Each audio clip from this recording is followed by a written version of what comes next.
good day. Please introduce yourself. Good day, ma'am and sir. My name is Rachel Morphos, 32 years old. I'm single with less one kid, which is 8 years old, son. I am a high school graduate. Why do you want to work in Hong Kong? I want to explore more opportunity outside Philippines, especially Hong Kong is the richest country in Asia, which can give high salary for domestic helper.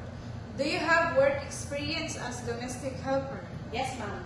In which country? Here in Philippines, ma'am. For how many years? 5 years and 4 months. Alright, tell me your duties and responsibilities here in Philippines. My duties and responsibilities to look after the baby, do the house chores like cooking, cleaning, laundering, ironing, and maintaining cleanliness of the house.